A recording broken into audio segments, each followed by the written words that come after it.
Olá, meus amigos, como é que vocês estão? Já tinham saudades minhas? Pois é, hoje vou falar de investimentos. Mais propriamente de investimentos sustentáveis e rentáveis.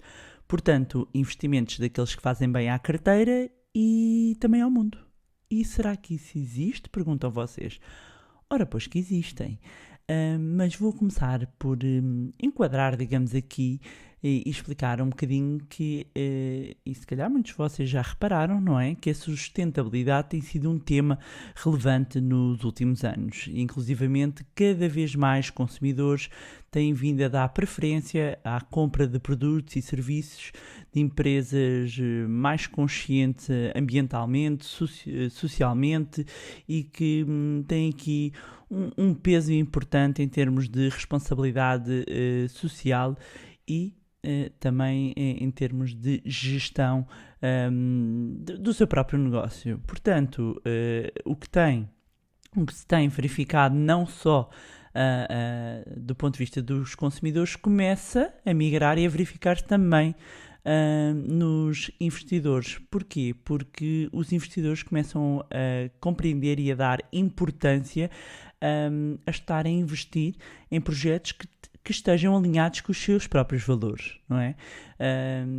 Dito isto, tem levado a que, de facto, estes fundos estejam na moda e, a esta hora, vocês já estão a querer saber que fundos são estes.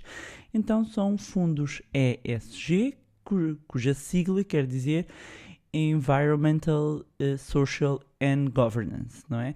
E, portanto, esta sigla faz referência aos critérios de empresas que cumprem estes 3 pontos, que é a parte ambiental, a parte social e a parte de governance. E governance aqui de gestão, temas relacionados também com a composição e remuneração das administrações das empresas, os direitos dos acionistas, a nível de estratégia.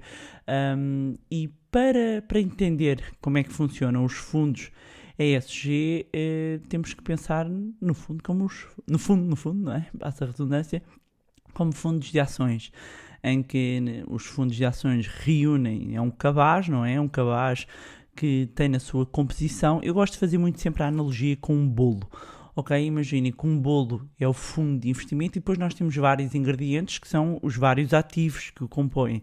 Se for um fundo de ações, temos vários tipos de ações de vários setores, de várias zonas geográficas. Se tivermos um fundo misto, temos ações, temos obrigações, podemos ter fundos que têm várias classes de ativos e dentro das classes de ativos têm uma carteira diversificada por zona geográfica e por setores, entre outros critérios. Mas, na prática, fundos que cumprem este critério não são mais do que carteiras de investimento que estão diversificadas em títulos de empresas que adotam esta estratégia, ou seja, quando nós falamos de um fundo ESG, estamos a falar de um fundo que tem investimentos em ações de empresas que vão atender a critérios ambientais, sociais e de governance. E é interessante avaliar que cada vez mais, como eu estava a dizer, também os investidores começam a procurar investimentos em empresas que cumpram este critério. E porquê? Se pensarmos do ponto de vista do investidor, quem aplica o seu dinheiro na bolsa está a participar nos resultados do negócio, não é? E voltar a fazer sempre aqui o disclaimer, não é? Há muita gente que acha que investe na bolsa e não, aposta na bolsa. E a bolsa, meus amigos, não é um casino. Quando nós compramos ações, nós estamos a tornar acionistas de uma empresa. Portanto, nós estamos a participar nos resultados futuros desse negócio e nós passamos a ser sócios. E, sendo sócios, é natural que um investidor, mesmo que pequeno, queira ter o seu investimento, queira ter o seu dinheiro aplicado numa empresa que investe e atua com uma perspectiva de responsabilidade socioambiental e de boa governação, digamos assim, o tal governance, não é? Portanto, e dizer que as práticas e as boas práticas de governance também passam elas para os investidores mais segurança. E quando vamos avaliar depois investimentos que cumprem estes critérios com outros investimentos, o que é curioso, mesmo em termos de rentabilidade, é que começamos a assistir a um descolar, ou seja, não só nós estamos aqui a aplicar o nosso dinheiro em empresas que cumprem um conjunto de critérios que, do ponto de vista social, ambiental, de boa gestão, são importantes e relevantes, como depois isso dá retorno, não é? E aproveitar aqui para, digamos, explicar dentro de cada um destes critérios o que é que isto significa. Portanto, quando vamos analisar o critério ambiental, este critério tem em conta o impacto que as atividades da empresa causam no meio ambiente. E por exemplo, falamos de emissões de carbono e que muitas empresas têm empenhado em procurar reduzir. Temos o consumo de água, não é? Que também é outro fator importante. E porquê? Porque há produtos, inclusivamente, que podem envolver uma utilização grande deste recurso e naturalmente ter um impacto no ambiente. Portanto, as empresas que procurem formas de otimizar os seus processos e reduzir o consumo de água vão ser empresas que vão ter aqui uma boa ponderação e uma boa relevância, uma boa pontuação, se quisermos assim, neste critério ambiental. Depois também ainda na questão ambiental podemos indicar outros fatores como qual é que é a origem da matéria-prima, o uso da energia renovável, a gestão de resíduos. Portanto, todos estes subpontos podem ser usados como critérios para avaliar as empresas dentro do pilar ambiental. Depois, quando mudamos aqui para o pilar social, é quando se trata de responsabilidade social e leva-se em conta elementos relacionados com o capital humano. Por exemplo, será que a empresa preza pela diversidade, não apenas nos cargos low-level, mais baixos, mas também em posições de direção e administração? Outro fator também que pondera nesta componente social é a segurança e a saúde que são proporcionadas aos funcionários. Será que têm boas condições de trabalho, tanto do ponto de vista físico quanto emocional?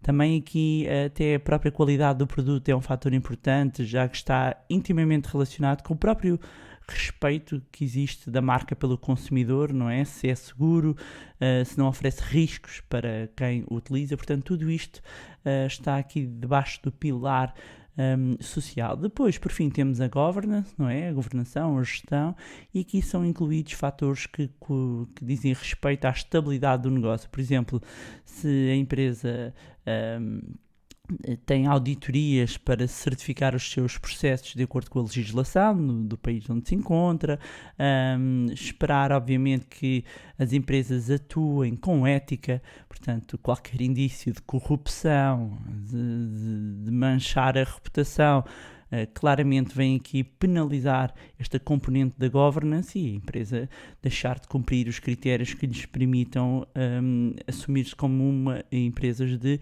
ESG.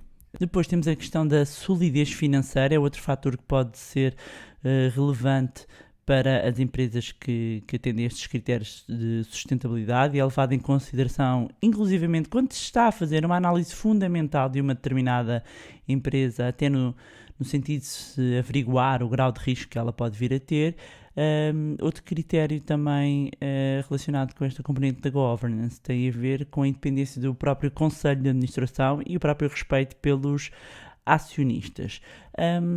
Quais, no fundo, podem então ser as vantagens de optar por um fundo ESG?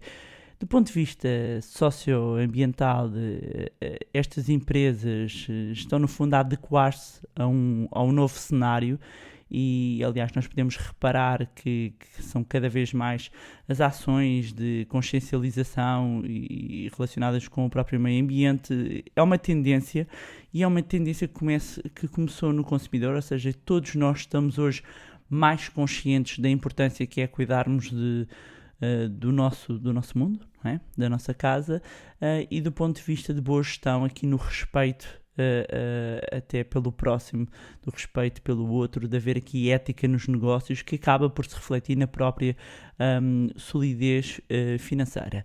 E eu fui buscar aqui os dados e no dia em que estou a gravar este episódio fui verificar, por exemplo, a evolução do S&P 500. O S&P 500 é um índice que agrega as 500 maiores empresas norte-americanas, é o índice mais relevante, quando falamos assim dos grandes índices, o índice mais relevante a nível mundial, e depois fui comparar com o índice S&P 500 ESG, que é o índice que tem dentro do S&P 500, mas que agrega as empresas, apenas as empresas que cumprem os critérios.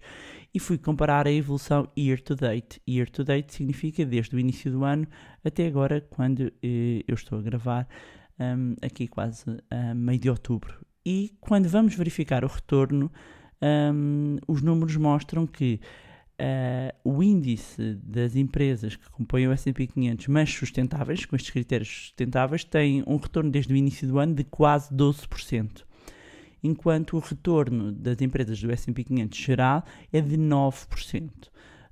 E mesmo quando vamos detalhar até... Não vou entrar aqui em todos os números, porque obviamente até num podcast é difícil fixar tantos números, mas mesmo aqui mostrar que há diferenças, mesmo em índices muito globais, muito diversificados eles próprios, que há diferenças, mas quando vamos avaliar os próprios fundos, destacam-se os fundos que cumprem este critério face aos benchmarks sem cumprirem estes critérios, não é? E quando dizemos sem cumprir, estamos a falar em empresas que podem não ter aqui basta não ter um dos critérios, um dos pilares a serem cumpridos, não é? E uma das questões que pode estar a colocar é onde é que eu encontro estes fundos? E dizer que é possível investir em empresas que cumpram estes critérios, quer através de fundos de gestão ativa, quer através de fundos de gestão passiva. O que é que são os fundos de gestão passiva? São os ETFs. ETF, Exchange Traded Funds, que não são mais do que fundos de gestão passiva, que replicam índices e que negociam em bolsa como ações. Mas para quem chegou agora e nunca ouviu falar de ETFs, recomendo que ouçam o episódio 13, onde eu explico melhor o que são. Aliás, se está a chegar agora, olá, acima de tudo, seja bem-vindo, e recomendo que no final deste episódio, que está quase a terminar, que comece do início. Ou melhor mesmo é começar do início, depois há de passar pelo 13, não é? Mas basicamente nós encontramos estes fundos em bancos de investimentos, em corretoras, e ter sempre atenção aos custos associados antes de investir. Obviamente, mesmo estando a falar aqui de investimentos sustentáveis, devemos seguir também os critérios e os princípios de uma boa diversificação, ou seja, incluir estes fundos, estes ETFs em carteira, mas não ficarmos presos só a um instrumento deste, ou seja, mantendo aqui as boas práticas de diversificação. E pronto, era isto que tinha para vos trazer em mais um episódio magnífico do podcast. Adoro podcast.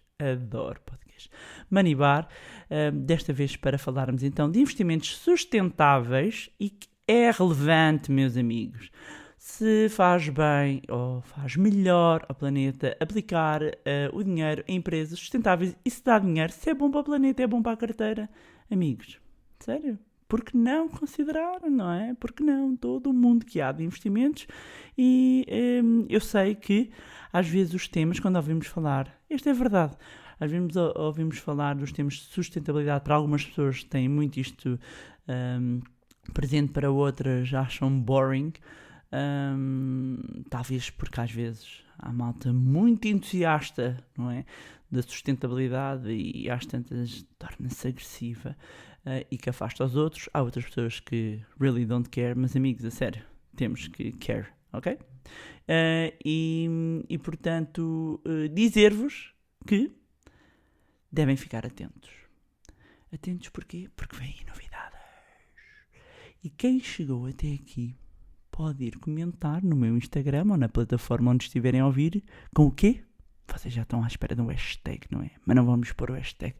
Vamos pôr uns olhinhos, ok? Daqueles que quem está à espreita, de quem está à espera, Quem tipo, estão a ver? Pode ser a rodar para lá uns olhinhos, vamos só pôr uns olhinhos, mais nada.